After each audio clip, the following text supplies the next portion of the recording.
I stared at my laptop screen as Richard Blackstone's face filled the Zoom window, his cold eyes scanning the presentation I had spent weeks preparing. Behind him, the executive team sat in their leather chairs, waiting for my explanation of the critical security vulnerability I had discovered in our trading platform. "Your code is trash, Eliza," he interrupted mid-sentence, his voice dripping with disdain. "Absolute garbage." Before I could respond about the risks threatening millions in client assets, he clicked mute on my microphone.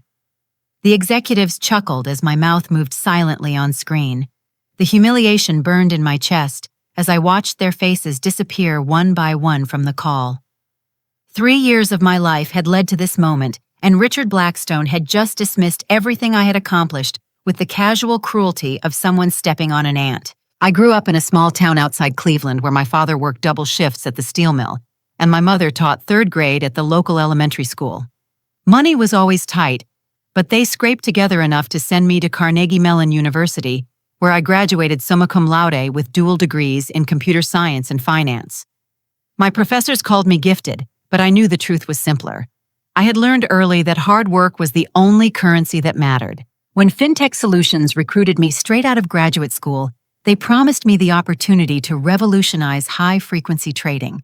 The salary was more money than my parents had ever seen, and the project was everything I had dreamed of during those late nights in the university lab. They needed someone to build their flagship trading platform from the ground up, and I was hungry enough to make it happen. For 3 years, I poured my soul into creating what would become the most sophisticated trading algorithm in the industry. Every line of code was crafted with precision, every function tested until it was bulletproof. The algorithm could process millions of transactions per second, analyzing market patterns and executing trades with a speed and accuracy that left our competitors scrambling to catch up. The crown jewel of my creation was Sentinel, a proprietary risk management system that I had originally developed as my senior thesis project. It was an artificial intelligence framework that could predict market volatility patterns and automatically implement safeguards to protect against catastrophic losses. What made Sentinel unique was its ability to learn from near-miss scenarios, constantly evolving to stay ahead of market manipulation and flash crashes. The patent for Sentinel belonged to me personally. I had filed it 6 months before joining FinTech Solutions, using my student status to maintain independent ownership. The company never asked about my previous work, and I never volunteered the information.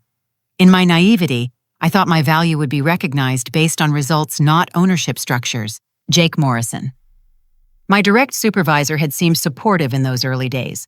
He was a smooth talker with perfect teeth and expensive suits, the kind of man who could make you believe that your success was his primary concern. During my first year, he regularly praised my innovations in team meetings and promised that my contributions would be properly acknowledged when promotion time arrived. But things started changing last winter. Jake began scheduling meetings without including me, discussing strategic decisions about my own project while I sat at my desk writing the code that would implement those decisions. When I raised concerns about being excluded, he assured me it was just temporary restructuring and that my role would expand once the platform launched. The real shift came 6 months ago when Richard Blackstone joined the company as Chief Information Officer. He arrived from our biggest competitor with a reputation for aggressive cost-cutting and a philosophy that viewed engineers as interchangeable resources. Within weeks of his arrival, he had reorganized the entire technology department and instituted new reporting structures that pushed me further from strategic conversations. Sarah Beth Williams joined our team around the same time, fresh from Stanford, with a computer science degree and an eagerness that reminded me of my younger self. She was smart and capable, but I noticed that she spent more time in Jake's office than at her workstation. When I offered to mentor her on the algorithm's more complex components, she politely declined, claiming she preferred to learn through independent research. David Chang, our head of IT security, was one of the few colleagues who still treated me with respect. He had 20 years of experience in financial technology and understood the intricacies of what I had built. During our weekly security reviews, he frequently expressed amazement at Sentinel's sophistication and warned me that the company didn't fully appreciate what they had. As the months passed, I began noticing subtle signs that my position was becoming precarious. My access to certain servers was quietly restricted. Jake stopped forwarding me meeting invitations that directly concerned my project. Most concerning of all, I discovered that Sarah Beth had been granted administrative access to my code repositories without my knowledge or approval. The documentation I had meticulously maintained told a clear story. Every innovation, every breakthrough, every solution to seemingly impossible technical challenges could be traced back to my keyboard. I had timestamps, version histories, and detailed commit messages proving that the algorithm's most critical components were my original creations. But documentation meant nothing if the people in power chose to ignore it. I watched as Jake began presenting my work to the executive team, describing complex technical concepts with the confidence of someone who had never written a line of code. He spoke fluently about machine learning models and risk assessment protocols that I had designed during countless sleepless nights, never once mentioning my name or contributions. The breaking point came during a quarterly review meeting, where Richard asked me to explain the theoretical basis for Sentinel's predictive capabilities. As I launched into a detailed explanation of the neural network architecture and pattern recognition algorithms, he interrupted me with barely concealed irritation. "This is too complicated," he said, waving his hand dismissively. "Our investors don't need to understand the technical details. They just need to know that it works." When I tried to explain that understanding the system was crucial for proper risk management, he cut me off again. "That's exactly the kind of overthinking that slows down innovation. We need practical solutions, not academic theories." The room fell silent as I realized that my expertise was being reframed as a liability. 3 years of building something extraordinary had been reduced to overthinking by a man who couldn't distinguish between elegant code and reckless shortcuts. That afternoon, I received an email from Jake that felt like a physical blow. The subject line read, "Team Restructuring Update," and the message informed me that I was being reassigned to code review and maintenance duties. Sarah Beth would be taking over primary development responsibilities for the trading platform. The email was copied to the entire technology team, ensuring that my demotion was public knowledge. As I stared at that email, I felt something fundamental shift inside me. The eager graduate student who had believed that talent and hard work would be rewarded was gone, replaced by someone who finally understood the rules of the game. They wanted to treat me as disposable fine, but they were about to learn that some things couldn't be taken without permission. The next morning, I arrived at the office with a clarity of purpose that surprised me.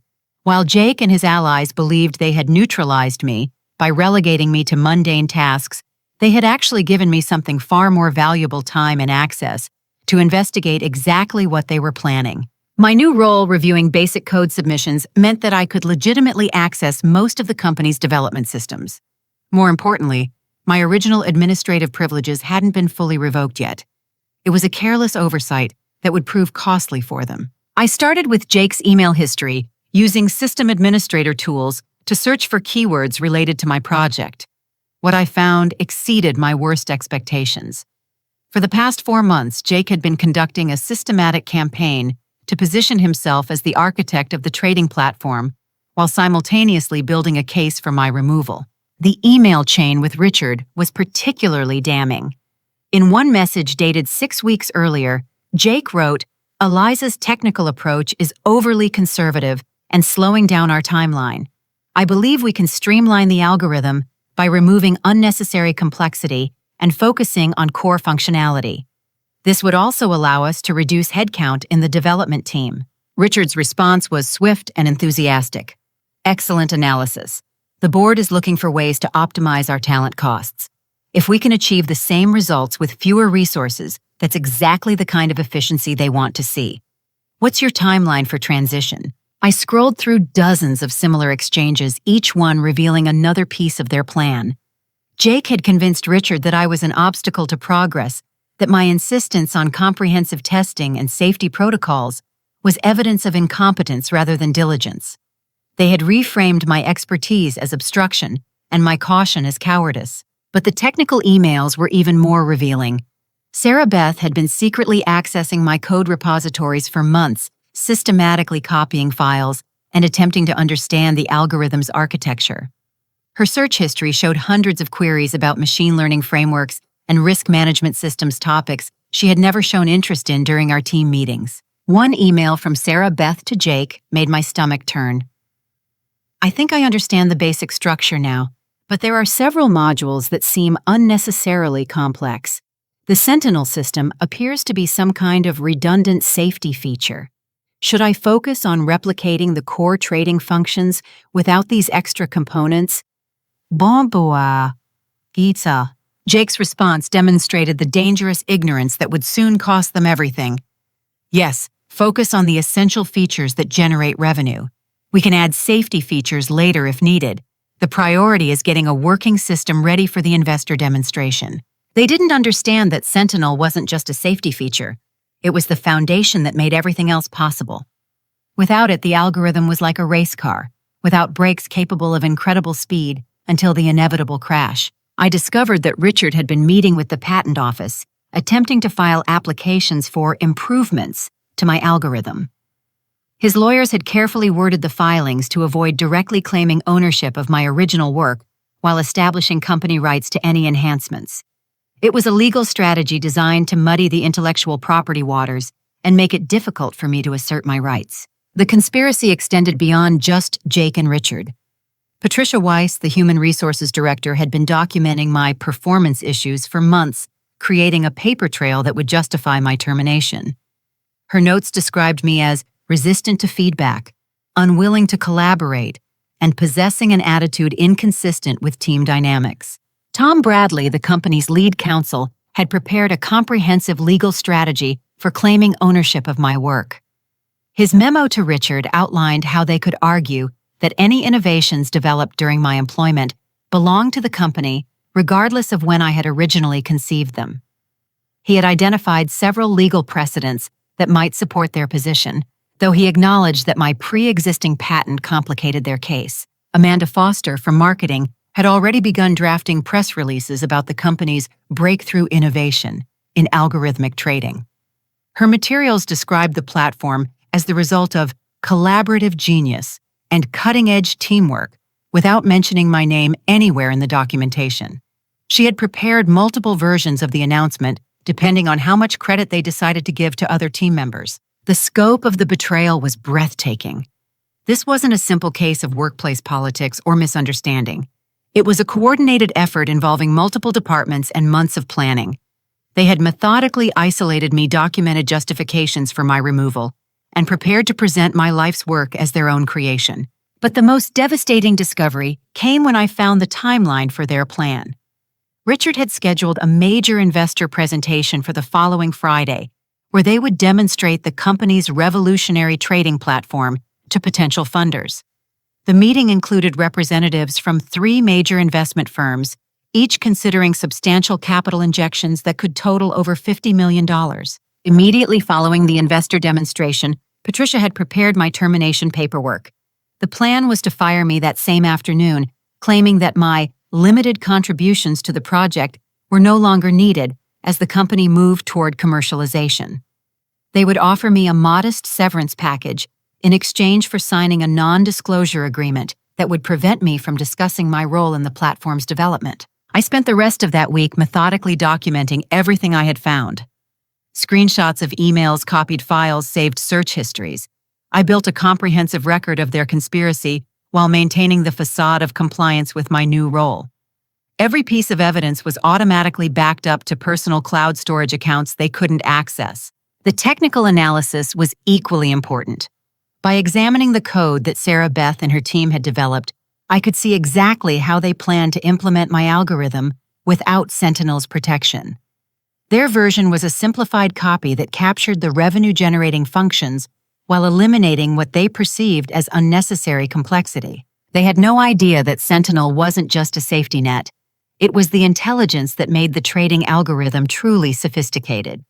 Without it, their system would work perfectly under normal market conditions, but would catastrophically fail the moment it encountered the kind of volatility that occurred several times each year. Thursday evening, I received the email that confirmed everything I had discovered. The subject line read, "Employment Transition Notice," and it came directly from Richard's personal account. The message was brief and clinical. After careful evaluation of departmental needs, we have determined that your current role will be eliminated following tomorrow's investor presentation. Your limited contributions to our trading platform project have been appreciated, but are no longer required as we transition to the commercialization phase. Security will escort you from the building at 5 p.m. on Friday. Human Resources will contact you regarding severance arrangements. I read the email 3 times before closing my laptop. They had made their choice, and now I would make mine. Tomorrow morning, they would launch their stolen algorithm into the real market with real money, and I would be watching when everything fell apart. That Thursday evening, I sat in my small apartment reviewing 3 years of work with a strange sense of calm. The betrayal had hurt, but now I felt something more powerful, absolute clarity about what needed to happen next. I called Margaret Collins, an intellectual property attorney I had consulted 6 months earlier, when I first started noticing the warning signs. Margaret specialized in technology theft cases and had built a reputation for taking on major corporations. When I explained the situation, her response was immediate and decisive. "We need to meet tonight," she said. "Bring everything you have." Margaret's law office occupied the 32nd floor of a downtown building, and the conference room windows offered a panoramic view of the city lights. She was a woman in her 50s with silver hair and the kind of focused intensity that comes from decades of fighting corporate bullies. As I spread my documentation across the conference table, she examined each piece of evidence with the precision of a surgeon. "This is airtight," she said, after reviewing my patent filings and code repositories. "Your intellectual property rights are clearly established, and their conspiracy is extensively documented. But I need you to understand something important once we move forward with this. There's no going back. Are you prepared for what that means?" I thought about my parents who had taught me that doing the right thing sometimes required courage that felt impossible. I thought about every other brilliant woman who had watched her work stolen by men who viewed talent as something they could simply take. I thought about the young computer science students who would face the same choice I was facing now. "Yes," I said, "I'm ready." Margaret outlined the legal strategy. We would file comprehensive lawsuits for intellectual property theft, breach of contract, and conspiracy to defraud. We had enough evidence to pursue both civil damages and potentially criminal charges. But she recommended that we wait until after their platform launch to maximize the impact of our case. "Let them demonstrate your stolen work publicly," she advised. "Let them take credit in front of investors and media. The more blatantly they claim ownership, the stronger our position becomes." While Margaret prepared the legal documentation, I returned home to analyze the technical situation.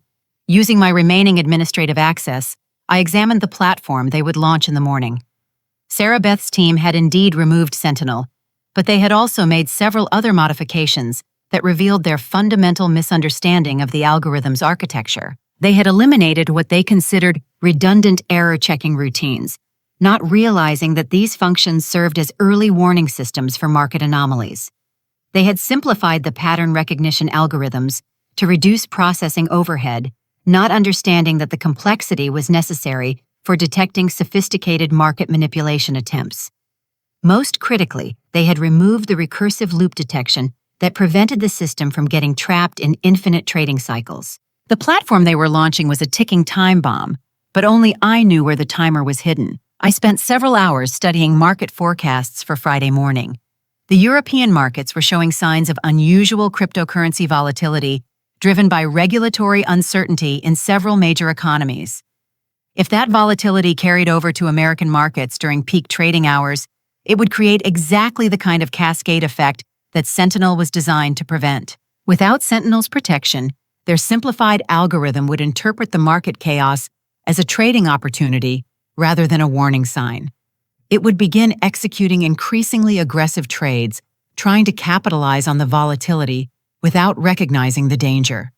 The recursive loops they had eliminated would trigger, causing the system to buy and sell the same assets repeatedly until it exhausted all available capital. I calculated that under those conditions, the platform would begin failing within 30 to 45 minutes of encountering significant volatility. The total collapse would take less than 20 minutes once it started. With $200 million in initial trading capital, the potential losses were staggering. David Chang called me at 11 p.m., his voice tense with concern. As head of IT security, he had been reviewing the final system before Friday's launch and had noticed the missing safety protocols. "Eliza, something's not right," he said. "They've removed critical components from your algorithm. I've raised concerns with Jake, but he insists that the modifications are necessary optimizations. I'm documenting my objections, but I wanted you to know. I thanked David for the warning, knowing that his documentation would be crucial evidence later. He was one of the few people in the company with both the technical expertise to understand what Sentinel did and the integrity to voice concerns about its removal. Jessica Murphy, my college roommate who worked in FinTech's communications department, sent me a text message late that evening. They have me preparing press releases for tomorrow that don't mention you at all. This isn't right, and I'm scared about what happens when the truth comes out. Please be careful. Jessica's message reminded me that not everyone at the company was part of the conspiracy. Many of my colleagues were good people who would be devastated when they learned the truth about what had been done in their name. The coming disaster would hurt them too, and that knowledge weighed heavily on my conscience. But I also knew that allowing the theft to succeed would set a precedent that would encourage similar attacks on other innovative workers. Sometimes the right choice required accepting that innocent people would suffer in the short term to prevent greater harm in the long term. I made my final preparations that evening. All of my evidence was secured in multiple locations that the company couldn't access. Margaret had prepared preliminary legal filings that could be submitted immediately after the platform failure. I had documented predictions about exactly how and when their system would collapse, complete with technical explanations that would demonstrate my understanding of the algorithm's weaknesses. Most importantly, I had maintained my backdoor access to the system through administrative credentials that Jake's team had overlooked. Not to sabotage their platform. I didn't need to do anything active to cause their failure, but to monitor their collapse in real time and document exactly how the disaster unfolded. At 2 a.m., I finally allowed myself to sleep, knowing that in less than 8 hours, 3 years of injustice would begin finding its resolution. Friday morning arrived with clear skies and unusual market volatility in Asian cryptocurrency exchanges. As I watched the news feeds from my apartment, I could see the signs of the perfect storm that was building. European markets opened with sharp fluctuations in digital asset prices, driven by contradictory statements from regulatory officials in Germany and France. By the time American pre-market trading began, the volatility had spread to traditional currency exchanges. At FinTech Solutions, Jake and his team were preparing for their moment of triumph, completely unaware that they were about to step into a professional disaster that would define the rest of their careers. The platform launched at exactly 9 a.m. Eastern Time, and for the first hour and 47 minutes, everything appeared flawless. I watched the real-time monitoring displays from my apartment, tracking each trade as the stolen algorithm processed millions of transactions with mechanical precision. Richard sent a company-wide email at 9:15, celebrating the seamless launch of our revolutionary trading platform, copying the entire board of directors and major investors. Jake forwarded that email to the technology team with his own commentary. "Outstanding work, everyone. This is what collaborative excellence looks like." I stared at those words, knowing that in less than 2 hours, he would be desperately trying to distance himself from the disaster he had created. Sarah Beth's simplified version of my algorithm handled normal market conditions exactly as expected. The basic trading logic was sound, and without any unusual volatility to challenge the system, it generated steady profits for their clients. By 10 a.m., the platform had successfully executed over 3 million trades, worth approximately $47 million. Richard was scheduled to present the platform to investors at 11 a.m., and the early performance metrics would make an impressive demonstration. Client portfolios were showing consistent gains, processing speeds exceeded industry benchmarks, and the user interface that Jake's team had developed was clean and intuitive. But I could see what they couldn't: the warning signs that Sentinel would have recognized immediately. At 10:15, the European cryptocurrency markets began experiencing unusual trading patterns. Large institutional investors were making contradictory moves, creating artificial volatility that suggested someone was testing market liquidity. Traditional algorithms might interpret this as normal market dynamics, but Sentinel would have recognized the signature of coordinated market manipulation. Without Sentinel's analytical framework, their platform treated the unusual patterns as legitimate trading opportunities. The algorithm began increasing its cryptocurrency positions, interpreting the volatility as a chance to profit from price fluctuations. This was exactly what market manipulators wanted. other trading systems taking positions that would amplify the artificial volatility they were creating. At 10:37, the manipulation strategy escalated. A coordinated series of large sell orders in 3 different cryptocurrency exchanges created a brief but dramatic price drop that triggered automatic stop-loss orders from thousands of smaller traders. Within minutes, the artificial dip had reversed itself, leaving traditional algorithms confused about the true market direction. My stolen algorithm, lacking Sentinel's ability to recognize manipulation patterns, interpreted the rapid price movements as a strong buy signal.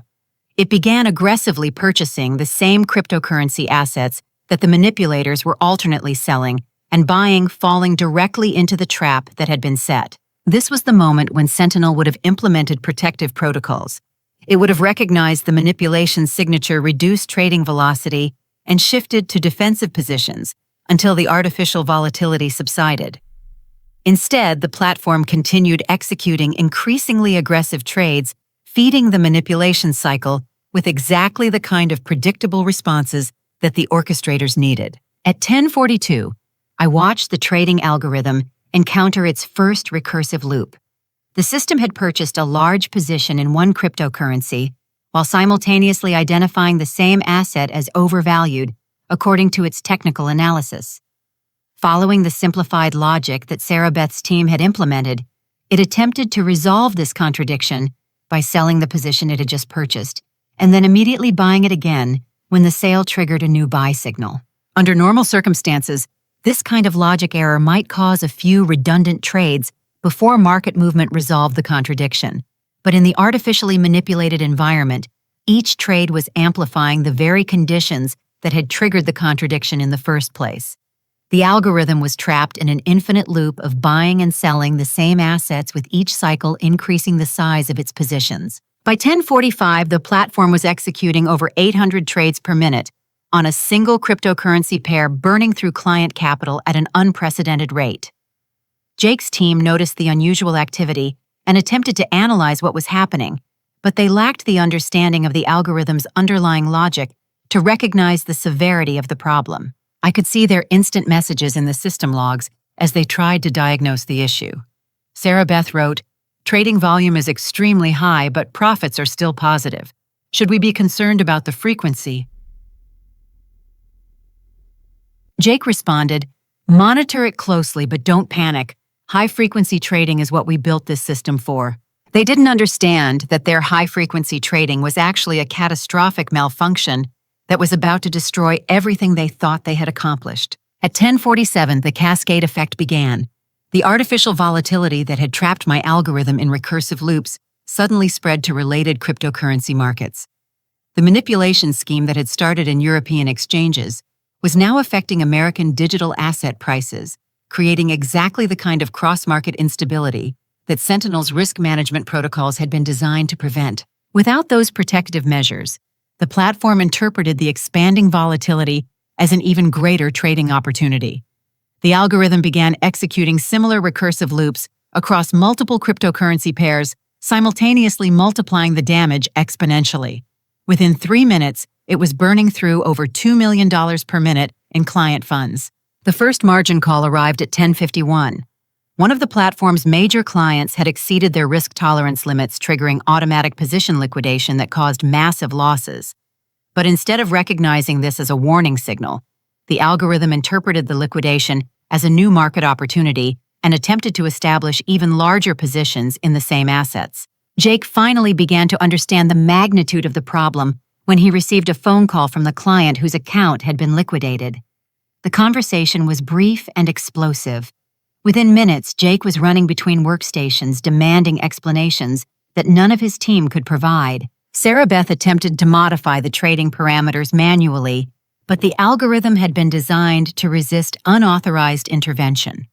My original security protocols, which they hadn't fully understood or removed, prevented real-time modifications without proper authentication codes. The irony was bitter. The very security features I had built to protect the system were now protecting it from their attempts to stop the disaster. At 10:54, the second and third margin calls arrived simultaneously. The platform had blown through $68 million in client funds in less than 10 minutes, and the recursive trading loops were still accelerating. Richard burst into the technology department screaming questions that no one could answer. The final collapse began at 10:56. A major institutional client watching their portfolio evaporate in real time initiated an emergency position closure that required the platform to liquidate over $30 million in assets simultaneously. The sudden sale created artificial downward pressure on cryptocurrency prices, which the algorithm interpreted as a buying opportunity. In the final 60 seconds, my stolen algorithm attempted to purchase every cryptocurrency position that was being liquidated using borrowed capital that exceeded the platform's total available margin. The trading exchanges automatically rejected the orders as financially impossible, causing the system to repeatedly retry the same trades while the client losses mounted exponentially. At exactly 10:57 a.m., the platform crashed completely. The error messages cascaded across monitoring screens like digital avalanche, each one representing millions of dollars in client losses. The total damaged $23.7 million in direct losses, with another $15 million in margin calls and position liquidations. Jake stood frozen at Sarah Beth's workstation, staring at the disaster summaries with the expression of someone who had just watched his career incinerate in real time. Sarah Beth was crying openly, repeatedly clicking refresh buttons as if the losses might somehow disappear. Richard's phone began ringing incessantly as clients demanded explanations for the catastrophic failures in their portfolios. Each conversation was shorter and more hostile than the last, as sophisticated investors quickly realized that they had trusted their money to a fundamentally broken system. By noon, financial news networks had picked up the story. The headlines were brutal. Fintech Solutions trading platform loses millions in algorithmic meltdown. Industry analysts began questioning the company's risk management protocols and regulatory compliance. Competitors issued carefully worded statements expressing concern about the stability of automated trading systems. My phone buzzed constantly with missed calls and text messages from Richard, Jake, and other colleagues. I ignored every attempt at contact, knowing that each unanswered call would increase their desperation. Margaret Collins called once to confirm that news coverage was proceeding exactly as we had predicted, but otherwise I maintained complete silence. At 2 p.m., when the secondary market effects had pushed the total losses above $40 million, Richard finally swallowed his pride and left me a voicemail that captured the complete destruction of his professional arrogance. "Eliza, this is Richard. We need to talk immediately. There are some technical issues with the platform that we need your help resolving. Please call me back as soon as possible." I listened to that message twice before saving it as evidence of exactly how quickly a corporate bully's attitude could change when his survival depended on the person he had tried to destroy. Richard's first voicemail was almost amusing in its attempt to maintain professional authority while begging for help. "Eliza, this is Richard Blackstone. We've encountered some unexpected technical challenges with today's platform launch. I need you to return to the office immediately to assist with troubleshooting.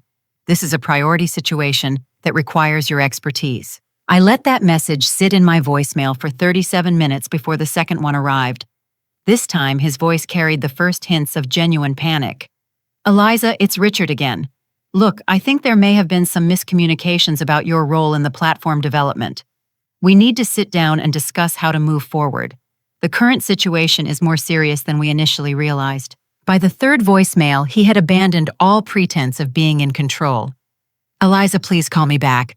We're facing significant losses, and the board is demanding immediate solutions. I'm willing to discuss revising your employment situation and ensuring proper recognition for your contributions. We need to resolve this situation today." I saved each message as evidence while monitoring the continuing disaster through news feeds and social media. The financial technology industry was a small community where reputation mattered more than quarterly profits. Fintech Solutions was being eviscerated in industry forums, with analysts questioning everything from their risk management procedures to their basic competence. Jake's career was disintegrating even faster than Richard's. I found his LinkedIn profile around 3 p.m. and watched as his professional connections began distancing themselves from the disaster. Former colleagues were removing endorsements, and his previous achievements were being re-examined in light of the platform failure. Someone had leaked details about his role in the development process and industry publications were asking pointed questions about his technical qualifications. Sarah Beth had posted a resignation letter on the company's internal message board, citing fundamental disagreements with project management and development processes. Her statement was carefully worded to avoid directly blaming Jake or Richard, but the implications were clear. She had realized that being associated with the platform failure would destroy her career before it had truly begun. The fourth voicemail from Richard arrived at 4:17 p.m., and his voice was barely recognizable. "Eliza, I'm calling to personally apologize for any misunderstandings about your work on the trading platform. You were clearly the lead architect, and any suggestions otherwise were the result of miscommunication within our organization. Please, we need to talk about how to fix this situation. The company's survival may depend on it." I forwarded that message to Margaret Collins, who responded with a text. "He's admitting fault in writing now. This is exactly what we wanted. Let him keep talking." The cascade of client departures had begun by 5 p.m. 3 major institutional investors announced they were immediately withdrawing their remaining funds and terminating their contracts with fintech solutions. Each departure triggered additional losses as the company was forced to liquidate positions to meet withdrawal demands. The SEC announced at 5:30 p.m. that they were opening a formal investigation into the platform failure. Their statement mentioned concerns about adequate risk management protocols and proper disclosure of algorithmic trading risks to clients. The investigation would examine everything from technical architecture to executive oversight, potentially resulting in substantial fines and criminal charges. Richard's fifth voicemail came at 6:42 p.m., and he was openly weeping. "Eliza, I made terrible mistakes in how I handled your work and your role in this project. I was wrong about everything, and I take full responsibility for the situation we're facing now. Please just call me back. We'll give you whatever you want. Money, recognition, control of the entire technology department. I just need to know if there's any way to recover from this disaster." The financial markets had closed, but the damage continued expanding through after-hours trading and international exchanges. By 7 p.m., the total losses associated with the platform failure had reached $78 million when secondary effects and client departures were included. The company's stock price had fallen 46% in a single day, wiping out hundreds of millions in shareholder value. Jessica called me at 8 p.m. to provide an insider's view of the chaos. "Eliza, it's complete pandemonium here," she said. "Richard has locked himself in his office and won't talk to anyone except to leave you voicemails. Jake cleaned out his desk and left without saying goodbye. Half the technical staff has started applying for jobs at other companies. Everyone knows this is your algorithm, and everyone knows they tried to steal it from you." I asked Jessica if she was going to be okay, and she assured me that the communications department wasn't being blamed for the technical failures. In fact, her honest reporting about the situation had impressed the board, and she was being asked to help craft the company's public response to the crisis. "They want me to write a statement acknowledging your role in developing the platform," she said. "I think they're hoping that giving you credit might somehow help with the lawsuits that are coming." The sixth voicemail from Richard arrived at 9:51 p.m., and it was the most pathetic thing I had ever heard from a corporate executive. "Eliza, I know I have no right to ask for your help after what I did to you. I know I destroyed your career and tried to steal your work. I know I humiliated you and treated you like you were worthless. But please, I'm begging you, if there's any way to save this company, just tell me what you want. Anything. Everything. I'll resign if that's what it takes. I'll make sure you get full credit and compensation for your work. I'll personally apologize to every client and investor. Just please help us." I played that message for Margaret, who laughed grimly. "He's offering to confess to intellectual property theft in a recorded statement. This case gets easier every hour." The weekend brought no relief for fintech solutions. Financial news programs featured extensive coverage of the platform failure with industry experts, explaining how the disaster could have been prevented with proper risk management. Several commentators mentioned my name as the original developer whose safety protocols had been removed, making me a sympathetic figure in the narrative. On Sunday morning, I received a certified letter from the company's board of directors. The envelope was thick with legal documents, and the return address indicated it had been sent from their emergency law firm rather than their usual corporate counsel. The letter, signed by board chair Elizabeth Montgomery, was a complete capitulation. It formally acknowledged my ownership of the Sentinel patent and offered to license the technology for $50 million upfront, plus 25% royalties on all platform revenues. More importantly, it explicitly stated that Richard had acted without board authorization in his treatment of my work and my employment. The board was throwing Richard under the bus to save the company, offering him as a sacrifice to appease the investors and regulators who were demanding accountability for the disaster. The letter included his formal resignation and a detailed statement accepting full responsibility for the technical and personnel decisions that had led to the platform failure. Margaret and I spent Sunday afternoon reviewing the offer and preparing our counter-proposal. We had all the leverage now, but we also recognized that completely destroying the company would primarily hurt innocent employees and clients rather than the executives who had wronged me. Our response would demand more than just financial compensation. We wanted complete vindication, public acknowledgement of the theft, and structural changes that would prevent similar abuses of other innovative employees. Justice wasn't just about money. It was about ensuring that my experience couldn't happen to the next brilliant young woman who trusted her employer to treat her fairly. Monday morning brought a strange sense of calm as I sat in Margaret Collins's office reviewing the comprehensive settlement proposal we had crafted over the weekend. The city looked different from the 32nd floor windows, as if the events of the past few days had shifted my perspective on everything I thought I knew about power and justice. "We're in complete control now," Margaret said, spreading our demands across the conference table. "They need you more than you need them, and everyone involved knows it. The question is what kind of outcome will give you the most satisfaction." Our initial demands were substantial but carefully justified. Instead of their offered $50 million for Sentinel licensing, we would require $75 million upfront, plus 30% ongoing royalties from any platform that used my algorithm. This wasn't just compensation. It was acknowledgement that my innovations were worth far more than they had ever recognized. But the financial terms were only the beginning. We demanded that Richard personally sign a public statement acknowledging that he had deliberately attempted to steal my intellectual property and that his actions had directly caused the platform failure. This confession would be published in major financial publications and distributed to every client and investor who had been affected by the disaster. Jake's termination was non-negotiable. We required that he be fired immediately with forfeiture of any bonuses or stock options related to my stolen work. More importantly, his termination letter would explicitly state that he was being removed for intellectual property theft and fraudulent representation of his technical contributions. I wanted complete attribution for the algorithm's development in all company materials, press releases, and technical documentation. Every reference to the trading platform would acknowledge that it was based on proprietary technology developed by Eliza Thompson, and that my Sentinel system was essential for safe operation of algorithmic trading functions. The structural changes were equally important. We demanded the establishment of a $5 million development fund in my name, specifically dedicated to supporting female programmers and computer science students. The fund would provide scholarships, mentoring programs, and legal assistance for women facing workplace discrimination in technology companies. Additionally, fintech solutions would be required to implement new intellectual property protection policies, including mandatory disclosure of employee patents and independent review processes for any disputes over technology ownership.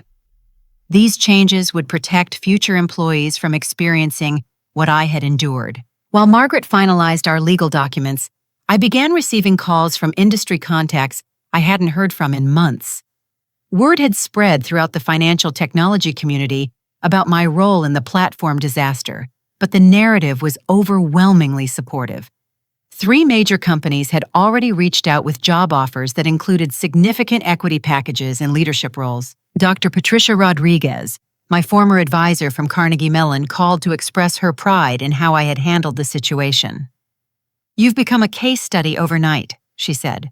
"I'm already incorporating your experience into my ethics curriculum.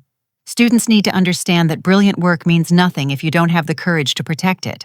The most satisfying call came from David Chang, who had been promoted to interim CTO following Richard's resignation. "Eliza, I've been reviewing the technical documentation from Friday's failure," he said. I need you to know that your Sentinel system would have prevented every single aspect of that disaster. Anyone with basic knowledge of risk management should have understood that removing those safeguards was catastrophic negligence. Tuesday morning brought news that the SEC investigation was expanding. They had discovered evidence that Richard had made misleading statements to investors about the platform's safety features, potentially constituting securities fraud. The criminal investigation would proceed independently of our civil lawsuit, but it provided additional validation of our claims about deliberate misconduct. Richard's lawyers contacted Margaret on Tuesday afternoon to discuss potential plea arrangements. His legal team was desperately trying to minimize his personal exposure, but the evidence of intentional wrongdoing was overwhelming. Margaret informed them that any plea agreement would need to include full restitution to affected clients and a permanent ban from serving as an executive at any publicly traded company. The company's response to our settlement demands arrived Wednesday morning. Board Chair Elizabeth Montgomery had personally reviewed our proposal and accepted every major requirement without significant modification.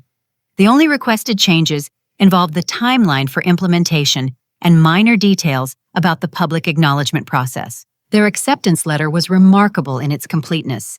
They agreed to the $75 million licensing fee, the increased royalty percentage, the public statements acknowledging the intellectual property theft, and the establishment of the development fund in my name. Most importantly, they committed to implementing all of our recommended policy changes within 90 days. But the most powerful moment came Wednesday evening when I received an unexpected video message from Richard himself. The recording had been sent from his personal email account, and the timestamp showed it was created at his home rather than his office. Richard looked like a man who had aged years in the space of a week. His expensive suit had been replaced with a simple sweater, and his usual confident demeanor was gone entirely. He spoke directly to the camera with none of his previous arrogance.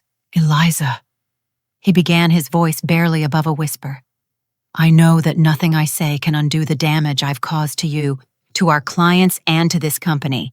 But I need you to know that I understand now what I failed to recognize before.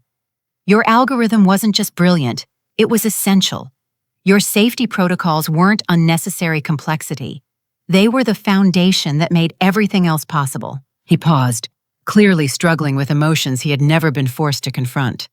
"I was threatened by your talent from the moment I arrived at this company. You understood systems and risks that I couldn't even recognize, much less address. Instead of learning from you, I tried to eliminate you. Instead of acknowledging your expertise, I convinced myself that you were the problem." The video continued for several more minutes, with Richard providing specific details about how the conspiracy had developed and accepting full responsibility for each decision that had led to the disaster. He concluded by announcing his resignation from the technology industry entirely and his commitment to supporting our settlement terms in every possible way. "I hope that someday, when enough time has passed, you might find it possible to forgive me," he said. "Not for my benefit, but because someone with your talent and integrity deserves to move forward without carrying the weight of anger that my actions have earned." I watched that video 3 times before saving it as the final piece of evidence in a case that no longer required additional proof. Richard's confession provided the emotional closure I hadn't realized I needed. He had finally acknowledged the truth that I had known all along: his actions weren't the result of miscommunication or poor judgment, but of deliberate malice driven by professional insecurity. Margaret called Thursday morning to inform me that the settlement documents were ready for signing. "This is one of the most comprehensive vindications I've seen in 20 years of practice," she said. "You'll receive full compensation, complete acknowledgement of wrongdoing, and structural changes that will protect other employees. Most importantly, you've set a precedent that intellectual property theft has serious consequences." Friday morning, exactly 1 week after the platform disaster, I sat in the FinTech Solutions conference room as Elizabeth Montgomery signed the settlement agreement.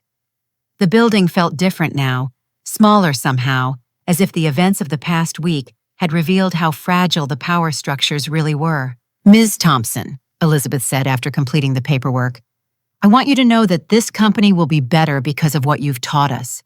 Your experience has forced us to confront serious flaws in our culture and our processes. We're implementing changes that will ensure no other employee faces what you've endured." I thanked her for the acknowledgement, knowing that the real test would come when the next brilliant young engineer joined their team and had to decide whether to trust the company's promises about fair treatment and proper attribution. As I left the building with my settlement documents, I realized that the woman walking out was fundamentally different from the one who had been humiliated on that Zoom call 7 days earlier. I had learned that talent without courage was just potential, but talent combined with the willingness to fight for what was right could change everything. 6 months later, I stood at the podium in Carnegie Mellon's Mellon Institute auditorium, looking out at 200 graduating computer science students who reminded me of the person I had been just a few years earlier. They were brilliant and hungry and ready to change the world, but most of them had no idea what battles they might need to fight to protect their innovations. The most important lesson I learned, I told them, wasn't about algorithm design or risk management systems. It was about understanding the difference between being valuable and being valued. You can create the most brilliant technology in the world, but if you don't have the courage to demand proper recognition, someone else will take credit for your genius. The settlement with FinTech Solutions had exceeded even our most optimistic expectations. The $75 million licensing fee had been paid in full, along with the first quarter's royalty payments from the revived trading platform. Sentinel was now acknowledged industry-wide as the gold standard for algorithmic risk management, and licensing inquiries were arriving from competitors who had learned about its capabilities through the disaster coverage. More importantly, the public acknowledgement of what had happened had transformed my professional reputation. Instead of being remembered as the engineer who had been fired, I was now recognized as the innovator who had stood up to corporate theft and won complete vindication. Job offers arrived weekly from companies that wanted to demonstrate their commitment to protecting intellectual property and supporting innovative talent. I had accepted a chief technology officer position at Meridian Financial, a forward-thinking firm that had offered me complete autonomy over technology development and an equity package that made me one of their largest stakeholders. My new team included 5 other senior engineers, 3 of whom were women who had their own stories about fighting for recognition in male-dominated environments. The Eliza Thompson Development Fund had awarded its first grants in March, providing full scholarships to 7 female computer science students and funding a mentoring program that connected young women with established professionals in the technology industry. The recipients included Sarah Chen, a brilliant sophomore from a working-class family in Detroit, and Maria Rodriguez, a graduate student researching artificial intelligence applications in healthcare. But the most satisfying outcome had been watching the changes at FinTech Solutions itself. Elizabeth Montgomery had kept her promise about implementing structural reforms. The company now required independent review of any intellectual property disputes, mandatory attribution of employee innovations, and whistleblower protections for anyone reporting misconduct. David Chang, now the permanent CTO, had credited these changes with attracting the best engineering talent in the industry. Richard Blackstone's career had ended exactly as he deserved.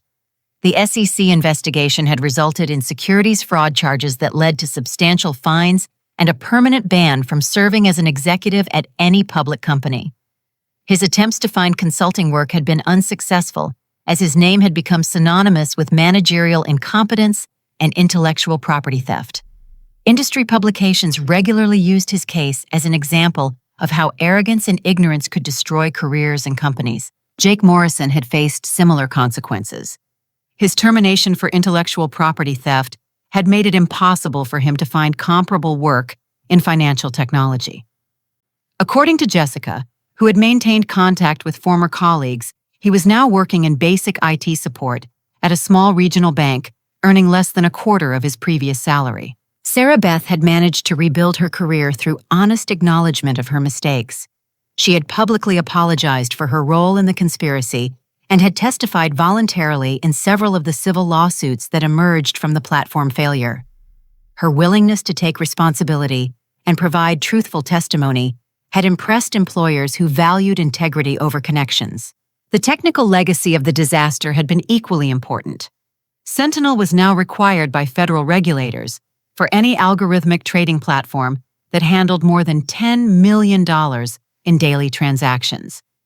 My innovation had become the industry standard, not through marketing or corporate promotion, but through demonstrated necessity after the consequences of ignoring risk management became undeniable. 3 major universities had incorporated my experience into their business ethics and engineering curricula. Students now studied the fintech disaster as an example of how technical brilliance meant nothing without proper risk management, and how workplace fairness was essential for attracting and retaining innovative talent. My mother, despite her Alzheimer's progression, had moments of clarity where she understood what had happened and expressed pride in how I had handled the situation. During one visit, she held my hand and said, "You stood up for yourself the way I always taught you to. Sometimes the hardest thing is knowing your own worth and making other people respect it." The book I had written about the experience, Defending Innovation, An Engineer's Guide to Protecting Your Work and Your Worth, had become a bestseller in business and technology circles. The advance payments had exceeded $2 million, and the speaking engagements that followed had established me as a recognized expert on workplace ethics and intellectual property protection. But perhaps the most meaningful recognition had come from my peers. The Association of Computing Machinery had awarded me their Distinguished Service Award for demonstrating exceptional courage in protecting intellectual property rights and advancing fairness in technology workplaces. The ceremony had been attended by over 800 engineering professionals, many of whom shared their own stories of workplace discrimination and intellectual property theft. As I concluded my speech to the Carnegie Mellon graduates, I looked out at young faces that reflected every background and ethnicity, young women who would face the same challenges I had encountered, young men who would need to choose between supporting fairness and protecting their own advancement. The technology industry likes to talk about disruption and innovation. I said, but the most important disruption we can create is refusing to accept that brilliance should be separated from recognition. When you create something extraordinary, don't just hope that others will notice and give you credit. Document your work, protect your innovations, and never let anyone convince you that demanding fair treatment makes you difficult or ungrateful. I paused to let that message settle, knowing that some of them would remember it years later when they faced their own moments of decision. Finally, remember that success isn't just about personal achievement. It's about using your position to create opportunities for the people who come after you. The barriers that I faced still exist for many others. The only way to truly win is to make sure that the next brilliant young engineer doesn't have to fight the same battles I fought. The applause was sustained and genuine, but more importantly, I could see understanding in their faces. They recognized that talent alone wasn't enough, that building something extraordinary required not just technical skill, but personal courage. After the ceremony, Dr. Rodriguez introduced me to several current students who had questions about protecting intellectual property and recognizing workplace discrimination. One young woman, barely 22 years old, reminded me of myself at that age as she described her concerns about a professor who had been taking credit for her research contributions. "What should I do?" she asked. "I don't want to cause problems, but I also don't want to let him steal my work." I looked at her earnest face and recognized the same combination of brilliance and uncertainty that I had felt just a few years earlier. "Document everything," I told her. "Keep records of every conversation, every email, every contribution you make. And remember that preventing problems now is much easier than fixing them later. Don't wait until the theft is complete to start protecting yourself." I gave her Margaret Collins' contact information and encouraged her to seek legal advice before the situation escalated. More importantly, I assured her that standing up for herself wouldn't make her a troublemaker. It would make her someone who understood the value of her own work. That evening, I drove to my mother's care facility for our weekly visit. Her condition had stabilized with the help of the specialized treatment that Sentinel's licensing fees had made possible. While she didn't always remember the details of what had happened with FinTech Solutions, she consistently recognized that something important had occurred and that she was proud of how I had handled it. "My daughter is very smart," she told her nurse during my visit. "She builds things that help people, and she makes sure she gets credit for her good work." I held her hand and told her about the graduation speech and the scholarship recipients and the changes that were happening in companies across the technology industry. Even when she couldn't follow all the details, she understood the fundamental message that standing up for yourself was worth the cost and that using your success to help others was the real measure of achievement. As I drove home that evening, I reflected on how much had changed since that devastating Zoom call 6 months earlier. The woman who had been silenced and humiliated was gone, replaced by someone who understood that true power came not from position or title, but from the courage to demand fairness and the wisdom to use victory responsibly. The road ahead was bright with possibilities. Meridian Financial was developing 3 new algorithmic trading systems based on my innovations, each incorporating advanced safety protocols that would prevent the kind of disaster that had destroyed fintech solutions. My team was growing with plans to hire 6 additional engineers over the next year, half of whom would be women or underrepresented minorities. More importantly, I had learned that justice wasn't just about personal vindication. It was about creating systemic changes that would protect others from experiencing similar injustices. Every policy change at FinTech Solutions, every student who received funding from my foundation, every young engineer who learned about intellectual property protection, represented a victory that extended far beyond my individual case. The technology industry was slowly changing one courageous decision at a time. And I had played a part in proving that brilliance combined with courage could overcome even the most entrenched systems of inequality and theft. Now let me ask you something that I hope will encourage you to share your thoughts. Have you ever found yourself in a situation where you had to choose between staying silent to keep the peace or speaking up for what was right, even when it seemed risky? How did you handle that moment, and what did it teach you about your own strength? I'd love to hear your stories in the comments below. If this story resonated with you, please give it a like to help others discover it. Consider subscribing for more stories about standing up for yourself and fighting for what you deserve. And please share this with anyone who might need to hear that their work and their worth are worth defending, no matter how powerful the people who try to diminish them. Thank you for listening to my story, and I hope it reminds you that you have more power than you realize when you combine your talents with the courage to use them. Keep building, keep innovating, and never let anyone convince you that your brilliance is anything less than extraordinary.